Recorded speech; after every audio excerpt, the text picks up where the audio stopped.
الحمدللہ آج ایک بار پھر ہم اسلامی تاریخ لے کر حاضر ہیں اپنے علمی پیکیج میں. جیسا کہ میں نے شروع میں ہی اپنی پہلی ویڈیو میں ہی ذکر کیا تھا کہ ایک کے بعد ایک ڈیفرنٹ ٹاپکس پہ آپ کو ہماری ویڈیو ملتی رہیں گی انشاءاللہ. تو آج یہ تیسری ویڈیو ہے اور اس میں موضوع ہے تاریخ اسلام، یعنی اسلامک ہسٹری. اس میں ہم ہسٹری کو تمام زمانے کے تمام دوسرے حکومتوں سے محدود کرتے ہوئے اس کو اسلامی سلطنت اور مسلمان حکمرانوں کے ارد گرد اور مسلم سماج سے ہوتا ہوا ہم اس میں دکھاتے ہیں. تو آج ہم اسلامی تاریخ کا باب شروع کرنے جا رہے ہیں. ویسے تو اسلام کی شروعات حضرت آدم علیہ السلام سے ہی ہوتی ہے، لیکن چونکہ ہم لوگ نبی کریم حضرت محمد صلی اللہ علیہ وآلہ وسلم کی امت سے ہیں، اس لیے اس امت کے لوگ اسلام کی شروعات نبی کریم صلی اللہ علیہ وآلہ وسلم کے عہد سے یا آپ کی نبوت سے یا کم سے کم آپ کی پیدائش سے مانتے ہیں. تو ہم بھی اسلامی تاریخ کا جو موضوع ہے وہ انشاءاللہ حضرت محمد صلی اللہ علیہ وآلہ وسلم کی پیدائش سے ہی شروع کریں گے. گو کہ اس کی پیچھے کی چیزیں بھی ہیں وہ بھی اسلام سے ہی وابستہ ہیں، لیکن انشاءاللہ ان کا تذکرہ ہم کبھی اور کریں گے، یا پھر جب ایک بار یہ تاریخ مکمل ہو جائے گی اور ہم جب اس کو دوبارہ دہرائیں گے تو امید ہے، ارادہ بھی ہے کہ انشاءاللہ ہم آدم علیہ السلام سے لے کر کے اور دیگر انبیاء کے واقعات سے ہو کر کے پھر ہم اس کو لے کر آئیں گے. تو ابھی ہم شروعات کرتے ہیں حضرت محمد صلی اللہ علیہ وآلہ وسلم کی پیدائش سے.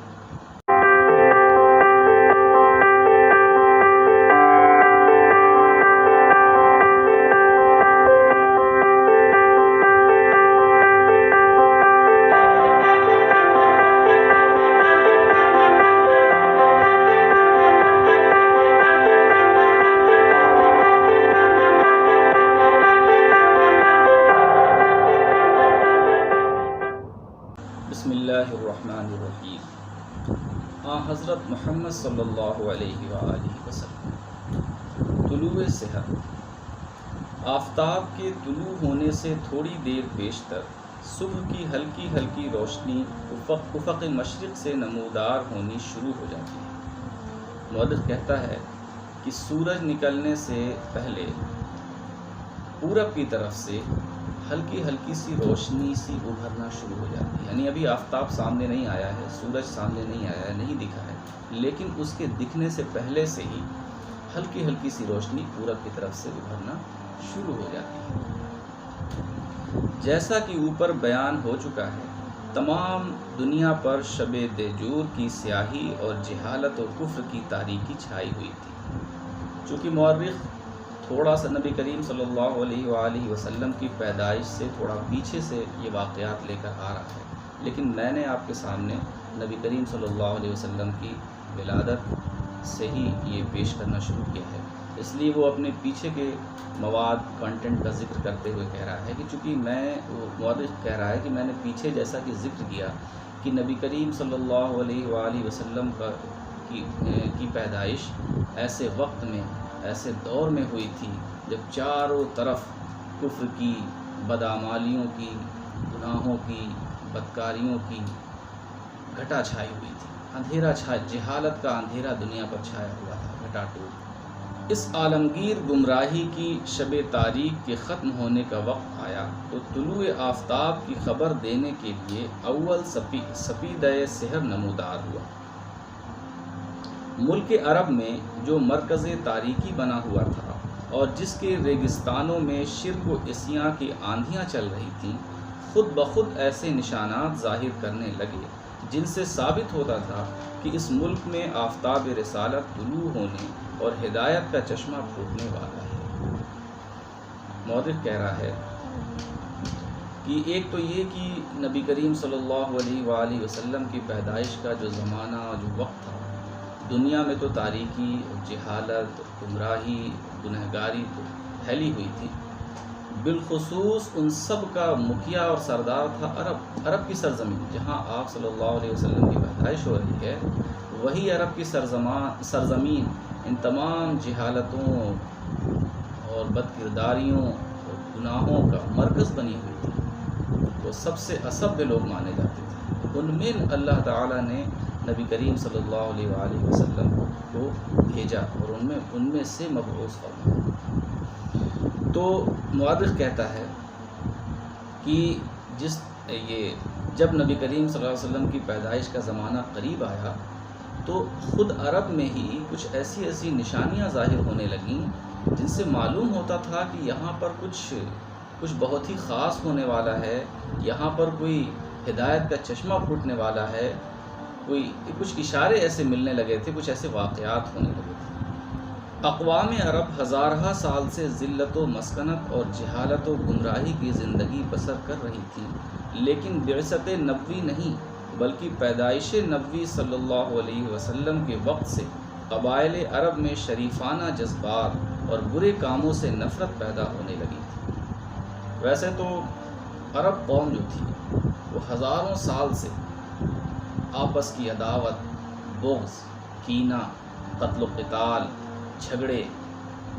اور جہالت اور گمراہی، بدکاری، گناہگاری ان سب میں مبتلا تھی ہزاروں سال سے۔ لیکن جب نبی کریم صلی اللہ علیہ وآلہ وسلم کی ولادت، پیدائش کا وقت قریب آیا تو ان میں کچھ پازیٹیو رجحان دیکھنے کو ملے، ان کے کردار میں نکھار آنے لگا۔ دراصل چونکہ اس قوم میں نبی کریم صلی اللہ علیہ وآلہ وسلم کو مبعوث کرنے کا اللہ رب العزت نے ارادہ فرمایا تھا ان لوگوں میں سے، تو اس قوم کو بھی ساتھ میں اللہ نے چن لیا تھا، اس پوری قوم کو اٹھانے کو ارادہ اللہ رب العزت نے فرما لیا تھا۔ تو اس پوری قوم کی ایک خاص قسم کی تربیت چل رہی ہو، تو وہ قوم ہی اٹھ رہی تھی، وہ اخلاقیات میں اور دوسرے معاملات میں وہ ترقی کر رہی تھی، اور اس میں ایک عجیب سی تبدیلی نظر آ رہی تھی اس کے کردار میں، خاص طور سے عرب کے کردار میں، کیونکہ انہی لوگوں میں سے آپ صلی اللہ علیہ وسلم کے اصحاب بننے تھے، وہی لوگ اسلام کو دنیا میں پھیلانے کا بیڑا اٹھانے والے تھے، اور یہ انہی کے اس کام کے لیے اللہ نے اسی قوم کو چن لیا تھا۔ سو اتنے بڑے کام کے لیے جس قوم کو چنا، ظاہر ہے کہ اللہ اس کے درجوں کو خوب بلند کرے گا ہی۔ تو مورخ لکھتا ہے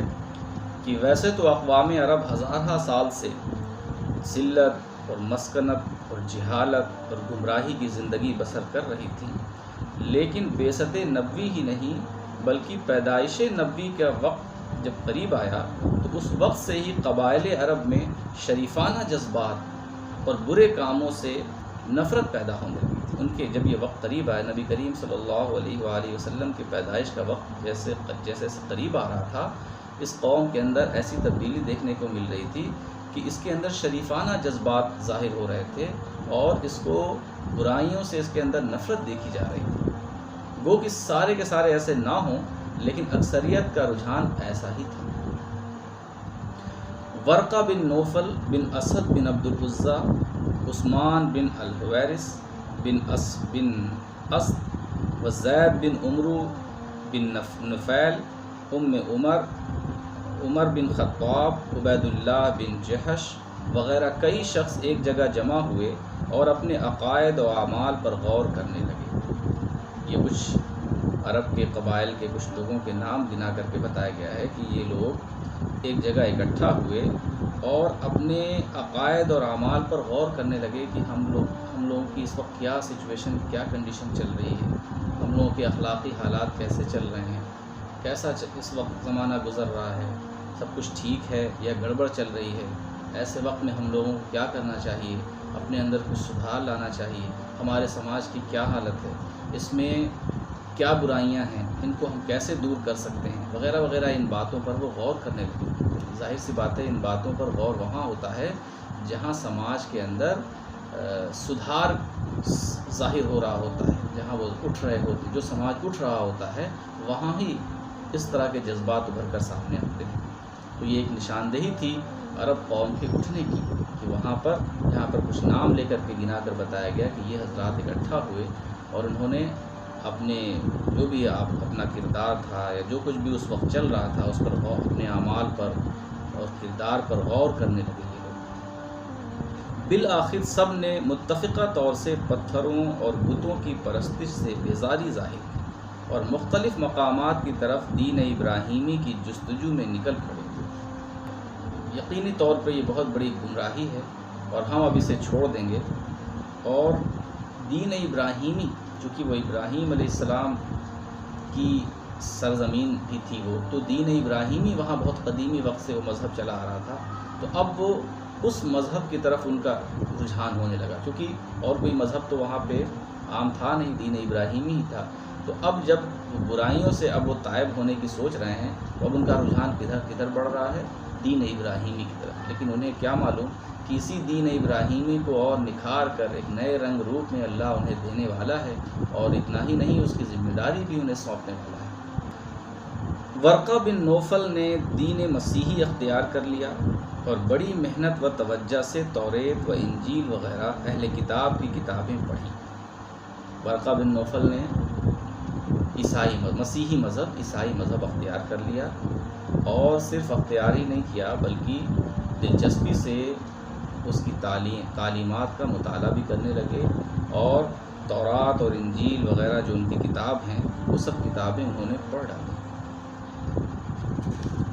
عبید اللہ بن جہش اپنے خیال پر قائم یعنی دین حنیف کی جستجو میں مصروف رہا۔ عبید اللہ بن جہش اپنے خیال پر قائم یعنی دین حنیف کی جستجو میں مصروف رہا، یہاں تک کہ اسلام کا ظہور ہوا اور اس نے اسلام قبول کیا۔ یعنی ورقہ بن نوفل نے تو انتظار نہیں کیا، حق کی ان کو تلاش تھی، انہوں نے اس وقت تک حق کی شکل میں جو کچھ موجود تھا اس میں انہوں نے مسیحیت کو بہتر سمجھا اور مسیحیت کو قبول کر لیا، اور اسی میں وہ گہرائی میں اترنے لگے۔ لیکن انہی کے ساتھ کا عبید اللہ بن جہش، انہوں نے اپنے خیال پر قائم رہے، ان کو تلاش تھی، یعنی اللہ تعالیٰ جس اسلام کو بھیجنے والے تھے ان لوگوں کو بس اسی کی ان کے من میں جستجو بھی اٹھ رہی تھی، اسی اسلام کی ان کے من میں تلاش بھی تھی، کچھ ایسا ہی دین یہ کھوج بھی رہے تھے۔ تو انہوں نے مسیحیت یا یہودیت نہیں اختیار کی، انتظار کرتے رہے، اور واقعی میں اللہ رب العزت نے نبی کریم صلی اللہ علیہ وسلم کو مبعوث فرما کر پھر ان کو سیدھے اسلام سے لگا دیا، اسلام سے جوڑ دیا۔ اسلام کا ظہور ہوا اور انہوں نے اسلام کو قبول کیا، حبش کی طرف ہجرت کی، پھر اسلام قبول کیا۔ تو سبھی لوگ جانتے ہیں کہ اس کے بعد مسلمانوں پر ظلم و ستم ہونے لگے مشرکین عرب کی طرف سے، تو ان لوگوں کو اس ظلم و ستم سے بچانے کے لیے نبی کریم صلی اللہ علیہ وآلہ وسلم نے ان لوگوں کو حبش کی طرف ہجرت کرنے کا مشورہ اور اجازت دی کہ تم لوگ وہاں چلے جاؤ اس سے بچنے کے لیے۔ تو انہوں نے بھی اسلام قبول کرنے کے بعد حبش کی طرف ہجرت کی، وہاں جا کر نصرانیت کی طرف مائل ہوا۔ لیکن جب وہاں یہ پہنچے تو نصرانیت کی طرف مائل ہو گئے۔ یہاں پہ پہلے اسلام کو قبول کیا، لیکن جب حبش پہنچے تو وہاں پہ نصرانیت تھی تو نصرانیت سے مائل ہونے لگے۔ عثمان بن الحویرث قیصر روم کے پاس جا کر نصرانی ہو گیا، اور عثمان بن الحویرث جو تھا یہ قیصر روم کے پاس گیا۔ قیصر عربی اور اردو میں ہم جسے قیصر کہتے ہیں، دراصل انگلش میں وہی ہے جس کو ہم کو سیزر بولتے ہیں۔ تو سیزر ونش نے چونکہ روم پہ بہت لمبے وقت تک شاسن کیا تھا، تو یہ وہی قیصر روم کے پاس جا کر وہ نصرانی ہو گیا۔ کون؟ عثمان بن الحویرث۔